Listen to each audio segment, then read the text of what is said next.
अप्रैल 5। हमारी प्रतिदिन की रोटी मिनिस्ट्रीज की ओर से आप सभी को नमस्कार। आज के संदेश का शीर्षक है एक छोटे से टुकड़े से ज्यादा।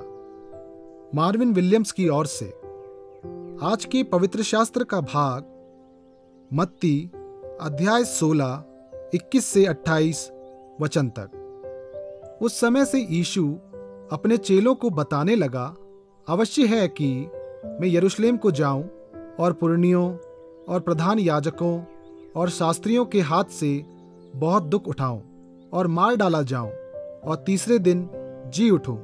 इस पर पतरस उसे अलग ले जाकर झिड़कने लगा, हे प्रभु, परमेश्वर ना करे तेरे साथ ऐसा कभी ना होगा।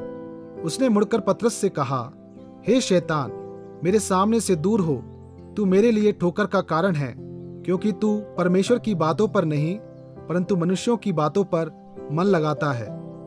तब यीशु ने अपने चेलों से कहा, यदि कोई मेरे पीछे आना चाहे तो अपने आप का इनकार करे और अपना क्रूस उठाए और मेरे पीछे हो ले। क्योंकि जो कोई अपना प्राण बचाना चाहे वह उसे खोएगा, और जो कोई मेरे लिए अपना प्राण खोएगा वह उसे पाएगा। यदि मनुष्य सारे जगत को प्राप्त करे और अपने प्राण की हानि उठाए तो उसे क्या लाभ होगा? या मनुष्य अपने प्राण के बदले क्या देगा? मनुष्य का पुत्र अपने स्वर्गदूतों के साथ अपनी पिता की महिमा में आएगा, और उस समय वह हर एक को उसके कामों के अनुसार प्रतिफल देगा। मैं तुमसे सच कहता हूँ कि जो यहाँ खड़े हैं उनमें से कुछ ऐसे हैं कि वे जब तक मनुष्य के पुत्र को उसके राज्य में आते हुए ना देख लेंगे, जब तक मृत्यु का स्वाद कभी ना चखेंगे। मुख्य वचन मत्ती अध्याय 16 वचन 24। तब यीशु ने अपने चेलों से कहा, यदि कोई मेरे पीछे आना चाहे तो अपने आप का इनकार करे और अपना क्रूस उठाए और मेरे पीछे हो ले। जब हम किसी नई जगह पर जाते हैं तो हम सभी अपना कुछ हिस्सा पीछे छोड़ देते हैं, लेकिन विलास लास एस्ट्रेलास अंटार्कटिका एक ठंडी और उजाड़ जगह का एक दीर्घकालिक निवासी बनने के लिए अपने आप को पीछे छोड़ना एक वास्तविक बात है। वहाँ निकटतम अस्पताल ही 625 मील दूर है। यदि किसी व्यक्ति का अपेंडिक्स फट जाए तो गंभीर संकट में पड़ जाएगा। इसलिए प्रत्येक नागरिक को वहाँ जाने से पहले अपेंडिक्स को निकालने के लिए सर्जिकल ऑपरेशन से गुजरना पड़ता है। कठिन है ना? लेकिन यह परमेश्वर के राज्य का निवासी बनने जितना कठिन नहीं है, क्योंकि लोग यीशु का अनुसरण अपने शर्तों पर करना चाहते हैं, ना कि उसके शर्तों पर। वह इसे पुनः परिभाषित करता है कि चेला होने का क्या अर्थ है।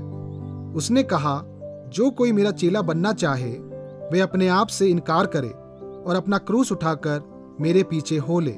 इसमें हमारा हर उस चीज को छोड़ना शामिल है जो उसके और उसके राज्य के बीच में आए। और जैसे ही हम अपना क्रूस उठाते हैं, हम मसीह की भक्ति के लिए सामाजिक और राजनीतिक उत्पीड़न और यहाँ तक कि मृत्यु को सहने की इच्छा की घोषणा करते हैं। जाने देने और क्रूस उठाने के साथ साथ हमें वास्तव में उसका अनुसरण करने की इच्छा भी रखनी चाहिए। यह बहुत तेजी से उसकी अगुवाई में चलने का ढंग है। जैसे जैसे वह अपनी सेवा और बलिदान में हमारा मार्गदर्शन करता है। यीशु के पीछे चलने का अर्थ हमारे जीवन के एक छोटे से हिस्से को पीछे छोड़ने से कहीं अधिक है। जब वह हमारी मदद करता है तो यह हमारे पूरे जीवन को हमारे शरीर सहित उसके अधीन और उसे समर्पित करने की बात है, केवल उसी को। जरा सोचें, आपके लिए यीशु का अनुसरण करने का क्या अर्थ है? वह कैसे आपसे आपके जीवन को उसके लिए बलिदान करने के लिए कह रहा है। आए हम प्रार्थना करें। प्रिय यीशु, जो कुछ भी आपके और आपके राज्य के साथ बराबरी करता है उसे छोड़ने में मेरी मदद करें। आमीन।